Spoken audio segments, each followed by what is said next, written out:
ভাই কারেন্ট তুই আর কতদিন হাওয়া গিয়া করে জ্বালাবো কত? হাই হাই ভাই, তুমি আমাকে এইভাবে এই কথাটা কোয়া পারলেন ভাই? আমি তোমাকে এইভাবে কষ্ট দিই? আমার কোনো সাধ্য আছে ভাই তোমাকে কষ্ট দেওয়ার? আমি সবসময় চাই তোমার ভালো থাকো, সুস্থ থাকো। তোমার আমার ব্যবহার করে বাতাস খাবেন, বাইরে কাজ করেন, অফিসে কাজ করেন, বিলে কাজ করেন, বন্যে বাজারে কাজ করে থাকেন, একটু গরমের মধ্যে এসে আমার ফ্যানের বাতাসের নিচে বসে ফ্যানের বাতাস খাবেন, আর হচ্ছে বিদ্যুৎ সাপ্লাই দেবো। আমি তো সবসময় এটাই চাই ভাই, কিন্তু আমি পারি না। কারণ আমাকে যদি সাপ্লাই না দেয় আমি কিভাবে দেবো কও? তো তোমরা আমাকে এভাবে গালাগালি করেন ভাই। আমি কিন্তু সবসময় চাই তোমার ঘরে ভালো। তোমার বাতাস পান না, ঘুমা না পারেন না সঠিকভাবে, সারাদিন কাজ করে আসে না, বাতাস খাবারেন না, এর জন্য করে আমাকে অনেক কষ্ট হয় ভাই। আমার মুখটা ফাটে যায়, কি কম আমি কও? আমার কিছু করার আছে? আমি সব সময় চাই যে তোমার যেন আমার থেকে ভালো সাপ্লাই পাই, কিন্তু আমি উপর থেকে পাই না ভাই। সেটা উপর লেভেলের লোকজন মেটাতে জ্ঞান দেওয়া পারে না, কি করে না করে, আমি কি কর্ম করবো ভাই? আমার কাছে থাকলে তো আমি সব সময় দিবারই চাই। তোমার আমার গালাগালি করেন, আমার ধার দেয়ার থেকে গালাগালি করেন, আমি কিন্তু সব শুনি ভাই। কিন্তু আমার মুখ নাই, আমি কিছু কওয়া পারি না। আজকে যখন মুখ পাইছি তাহলে তোমার আমার মনের কষ্টগুলো কয়েই দেই।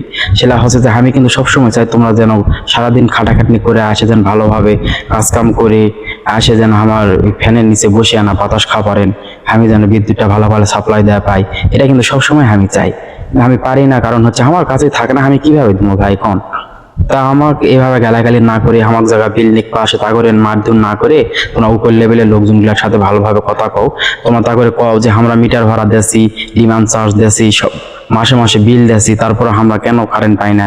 এটা উপর লেভেলের লোকজনের ঘরের কাছে জানাও, তাহলে দেখবেন তোমার ঘরে সঠিক সমাধান দিয়ে দিবে। তা আমার ঘরে মিশামিশি গালাগালি করে কোনো লাভ নাই ভাই।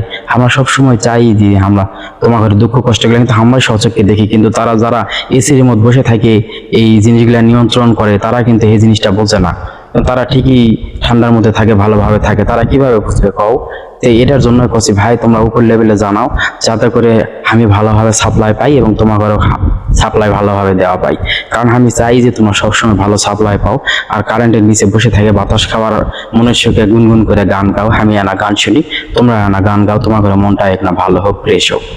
তো এই আসলে আমার মনে কিছু চাপা কথা থাকে যেগুলো আমি কওয়া পারি না। আজকে যখন কওয়ার সুযোগ পাইছি, তাই আমি কয়েকদিনও তোমার হামাক নিয়ে বেশি গালাগালি করেন না ভাই। উপর লেভেলে হানা যোগাযোগ করো, যেটা আমার ঘরক নিয়ন্ত্রণ করে, তাগরে নিয়ে এসে একটু কথা কয়ে দেখো। তারা যদি ভালোভাবে আমার ঘরক সাপ্লাই দেয়, আমরা কিন্তু ঠিকই তোমার ঘরক সাপ্লাই দিব। কারণ আমার সচক্ষে দেখি তোমার ঘরের কষ্টগুলা। রাত নাই, বিরাত নাই, দুপুর নাই, সকাল নাই, বিকাল নাই, যখনই রোদ গরম লাগে, তোমরা না আসো ফ্যানের নিচে না বসতে কারেন্টটা চলে যায়, আমার দেখেই খারাপ লাগে ভাই। কি কমো, কওয়ার কোনো ভাষা আমার ঘরে নাই। আর আমরা কি করলে কাক কমার কে আমার ঘরের কথা শুনবে? আমার ঘরে নাগে থুয়ে গেছে, তারা যা যেভাবে নিয়ন্ত্রণ করে, যেভাবে চালায়, আমার ঘর সেভাবেই চলা লাগে। তো আমার এই কথাগুলো যদি তোমার ভালো লাগে থাকে ভাই, তাহলে আমাকে আর গালাগালি করেন না। তোমরা উপর লেভেলে যোগাযোগ করো, দেখো তোমরা যদি ভালো কিছু পান, ভালো সাপ্লাই যদি পান, আমি তোমাকে সবসময় সাপ্লাই দিব। আমার কথাগুলো কেমন লাগলো অবশ্যই কমেন্ট করে না বলে যায়। আর যদি আমার ভিডিওটা ভালো লাগে থাকে, তাহলে অবশ্যই লাইক করবেন আর বন্ধুদের মাঝে শেয়ার করে দিবেন।